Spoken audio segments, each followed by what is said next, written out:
Okay, hi guys, I'm right now in the NUS Chemistry Advanced Teaching Lab here at S9 Level 4.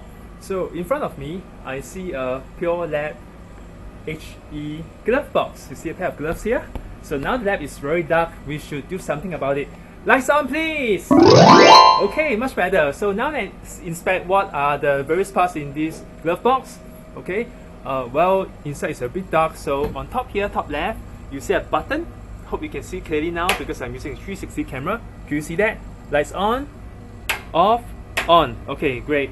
Inspection, make sure all your reagents, chemicals, the clean wipe, gloves, they're all inside. Weighing balance too.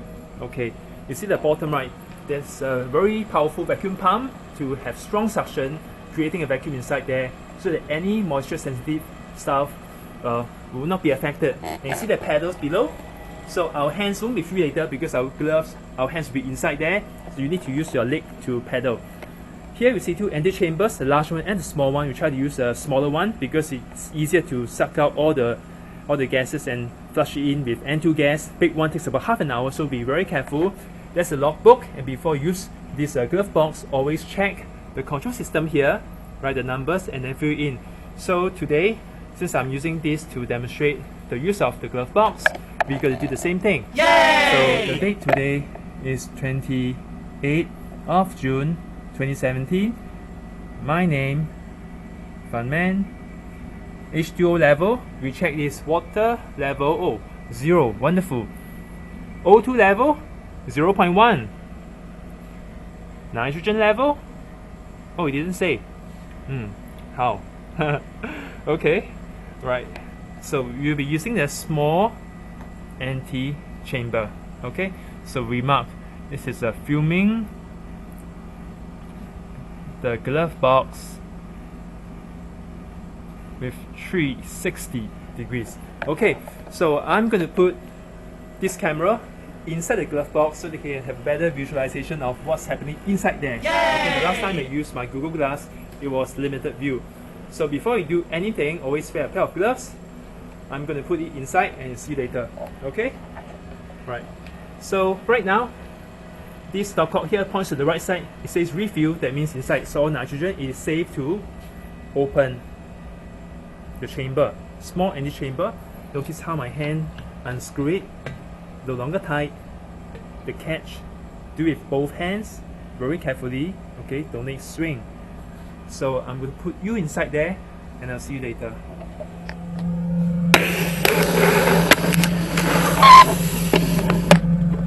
All the way in. Hear the sound?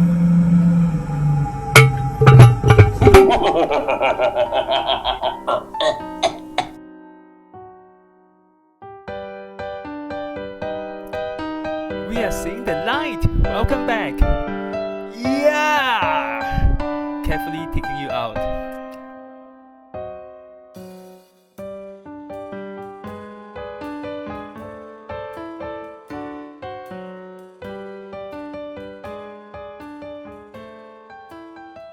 So hello! Wave, wave, hello!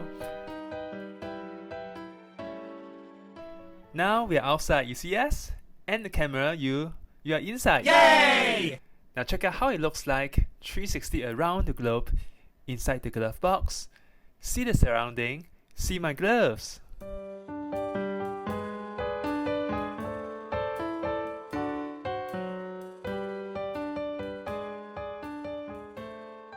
The first thing to do is to put on a fresh pair of gloves.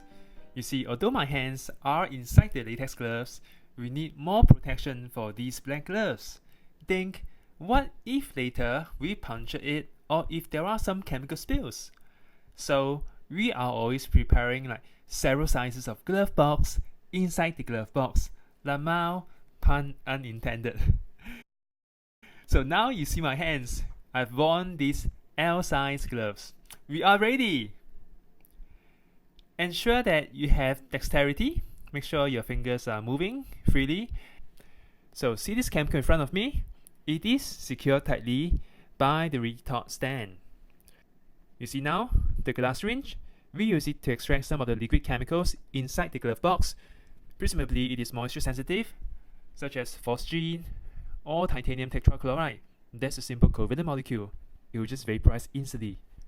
Now, next we see this small beaker housing a bottle, a chemical wrapped in an aluminum foil. Why do we wrap it up using AL foil?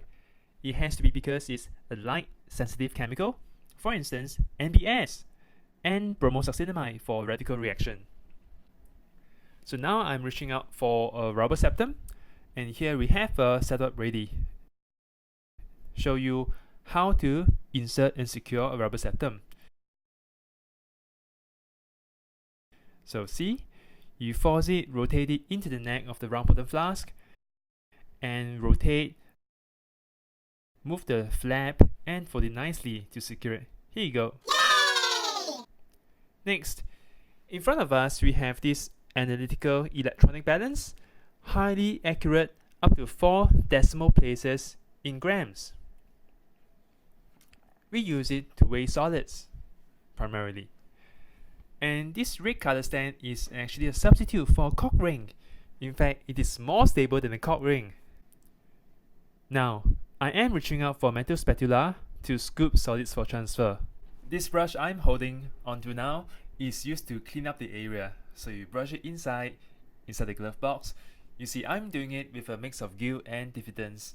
It is always good to be responsible in the remit of the experiments, areas that you deal with.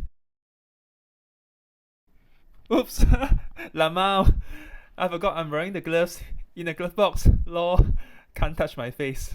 Hi. Okay, so that quinoa is pasted, it's gone, but my face is still itchy, so let's get me to wrap things up here.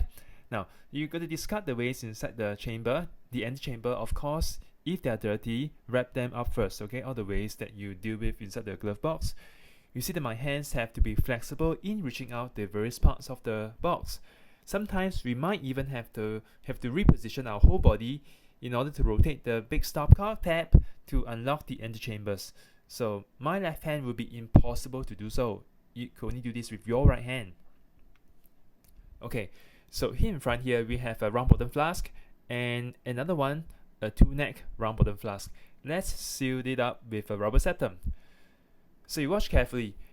I am handling a needle, and this is a special kind of needle that can click into this robust glass syringe. You can't tell, but it is heavy. It is heavier, it's more durable than the ordinary syringe. So you pick up the needle, aim carefully and rotate it into the screw, and you will sense and feel a clicker motion. Tuck! That's when it's tightly sealed and secure. So now we poke into the reaction mixture, withdraw a certain amount and dispense it via cannulation or in other ways. Here I demonstrate that it's a post-transfer of air into the reaction mixture. Yes, we are transferring air. Using one hand to grip the sealed round bottom flask, the other hand maneuver the syringe with the needles. Apply force with care, okay? Carefully with sense. Control and slowly push the needle inwards. You now see that it's going in. Slowly with patience. Even if you're not a doctor. Okay, now I remove the syringe. Imagine that I have added everything I needed. Dislodge the needle from the glass syringe. Take it out. And see my left hand now, holding a very happy looking round neck RBF. It is now sealed by a rubber septum. Okay, so here we have successfully transferred fresh air into the round bottom flask. And I'm putting the round bottom flask into the stand. You see, it's so stable. It doesn't move, the neck stands still. Next, I am going to remove this RBF from the glove box, and before me doing so, okay, I'm going to simulate this. Remember to unsecure the screw guarding the antechamber, if not you can't open it. So now, after it's being unscrewed, open the vault, reach to the antechamber, okay, close the vault and screw it tight. Done. So now what am I doing? You may wonder, you see, I'm trying to push the RBF as far as I can reach so that later on it's easier for us to take it out from the antechamber when you have the flushing motion of the vacuum and nitrogen gas. Recall the antechamber is very long outside at the beginning. If not sure, revise this video again. Okay, so let's suppose everything is done. I put back the round bottom flask into the glove box remove the rubber septum, and I'm taking you the 360 camera out of the box. This is what the round bottom flask will see, okay, if there's a pair of eyes on it, okay, so the camera is going to depict that. Enjoy the experience later. It's going to be in total darkness with vacuum and